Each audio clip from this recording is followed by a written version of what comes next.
What up, Fight World? It's your boy Ego, and I'm back to talk some more boxing. What I want to do is talk about the Barclay event, the fights tonight, do my post fight analysis, and let's get right into it. So, the first fight, to be honest, I didn't even catch it until the 11th round. I have DirecTV and I'm on the West Coast, and it came on East Coast time, and they actually started at 5. And I'm used to the fights when they come on Showbox or HBO. Usually they start about 6 ish. So, I missed most of that. But from what I read, it doesn't sound like I missed much. And they did the Showbox poll on what was the best fight of the night, and that got 1%. So I don't think I missed much. And for you guys that don't know, here's a little fun statistic. Devin Alexander set a record in that fight for lowest amount of punches in a 12 round fight. So for per CompuBox, out of all the fights that use CompuBox in the history of boxing, Devin Alexander set a record for only throwing 45 punches in a 12 round fight, which is horrible. And considering that some fighters they throw double that in one round, that's pretty measly. So, like I said, it sounds like a stinker. It doesn't sound like I missed much. So let's move right on to the next fight. So Peter Kid Chocolate Quillin versus the Frenchman Hassan Nadam. Now this was an excellent fight. It was an entertaining fight. It really put Peter Quillin to the test, and it forced him to make some adjustments. When you knock someone down 6 times, presumably you're going to win the fight. But Hassan Nadam, through an effort of tremendous heart, he just kept coming. And he actually stole some of the late rounds and made it a competitive fight. I've never seen a fight that I can remember where someone got knocked down 6 times and going into the 12th round, you don't know if they're going to win if it goes to decision. So that just shows you how much Hassan Nadam stepped on the gas pedal and really put in some quality rounds towards the end. So in the end, he lost. Peter Quillin beat him. It was a great victory for him. It was a well-earned victory, and Hassan Nadam really made him work for that victory. So I really enjoyed that particular fight. It was a pretty action-packed fight.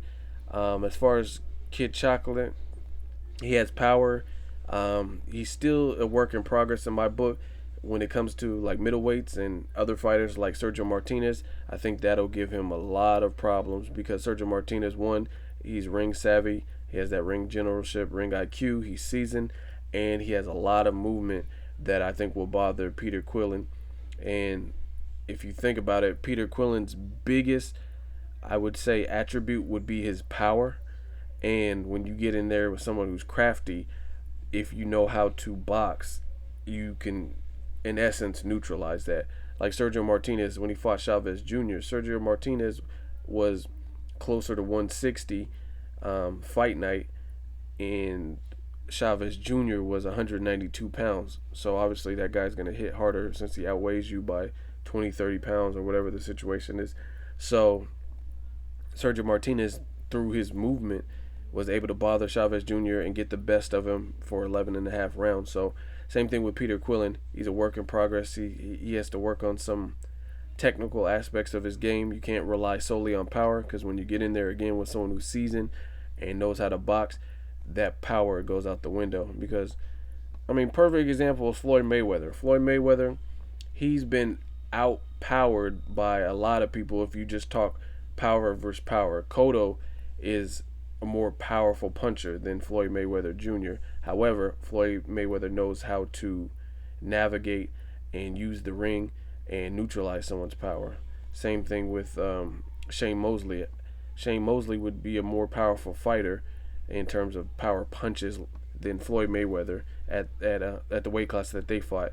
And if you watch that fight, barring round 2 where Shane Mosley had a landed some good shots, he was dominated in that fight, and he looked frustrated, and he looked like he didn't have a game plan as far as Shane Mosley. So a pure boxer, someone with a lot of technique, a technical boxer with boxing skills, will give Peter Quillin problems, especially if they have pop to their punches themselves.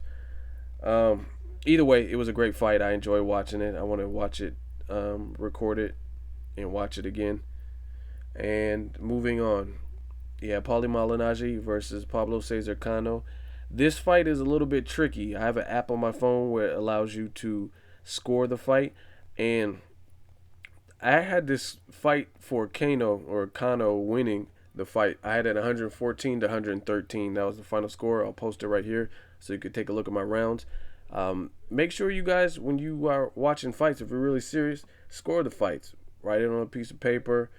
Get an app like I have, but score the fights, and it gives you a better idea of what you're seeing if you do it round by round as opposed to trying to remember and that kind of thing. So that's just a little ego tip, a little side note. But as you can see in my scorecard, it was a close fight. I'm not highly upset that Paulie Malignaggi won. Anytime that you're going up against a champion, you have the burden of dethroning that champion, and you never know how the judges are going to sway it. Kano did have a 11th round knockdown, so that was a 10-8 round. I scored it accordingly.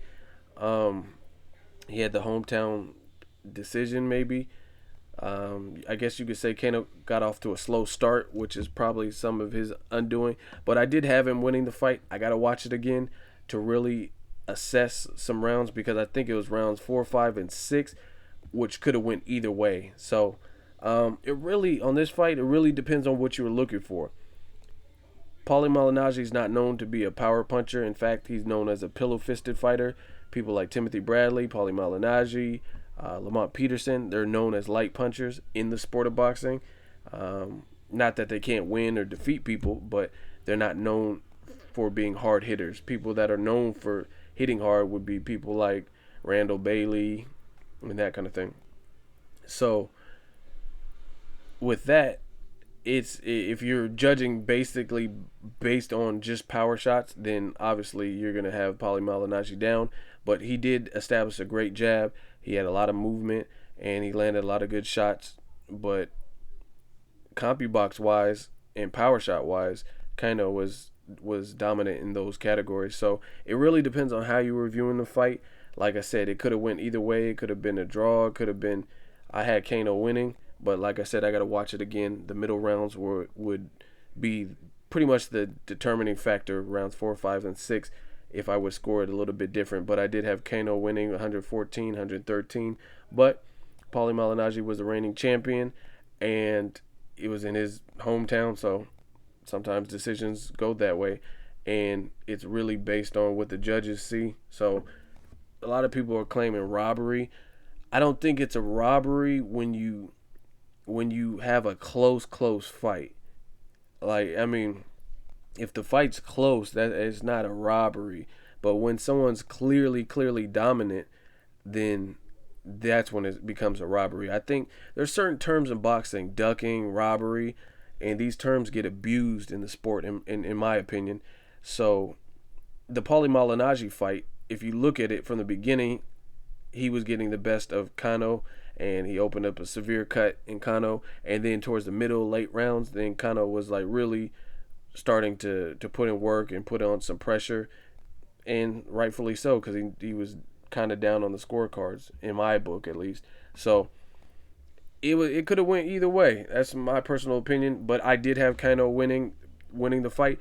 But as far as the people who are going to watch the video and be like, that was a robbery, I don't consider this a robbery when it's a close fight.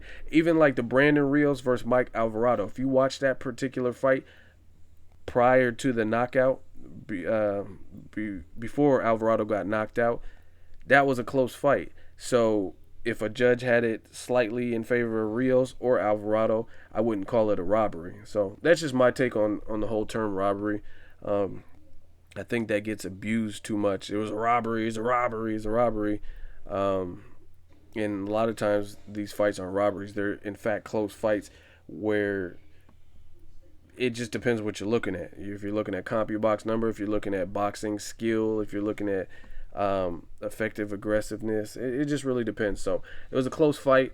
And let's talk about the main event. Erik Morales versus Danny Garcia. I hate to say this, but I told you, if you watch my prediction video, Danny Garcia all the way. I told you he was going to win. I told you why I thought he would win, and pretty much that was the reason. Danny Garcia against Erik Morales in the first bout, you could tell that he showed him a lot of respect. He was the first the first big name that Danny Garcia had faced in his professional career. So that was the biggest stage for him. So of course he wants to be cautious and not look like a fool and get embarrassed by a very seasoned Erik Morales.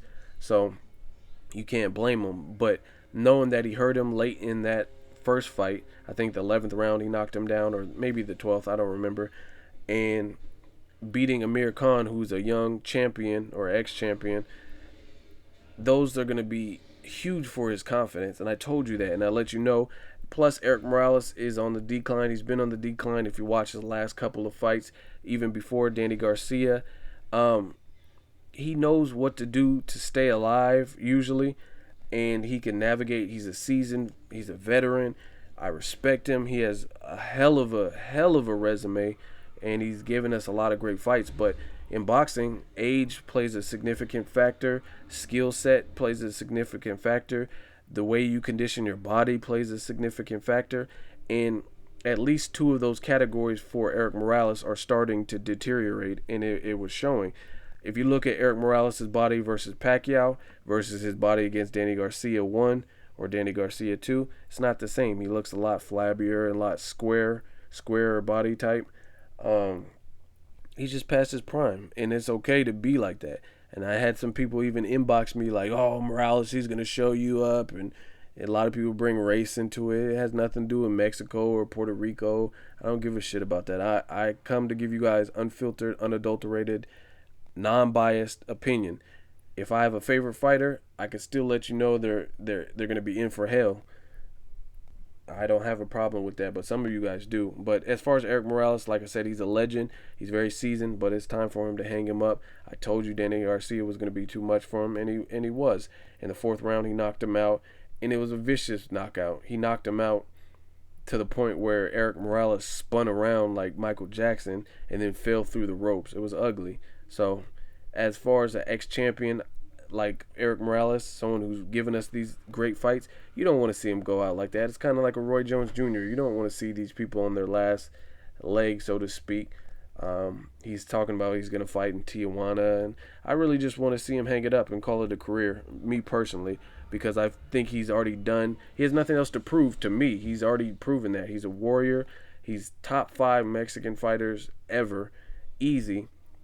And he's entertaining, and he's entertained us for long enough. And it's time for some new champions and that kind of thing. So take my hat out for Erik Morales for being a warrior all these years.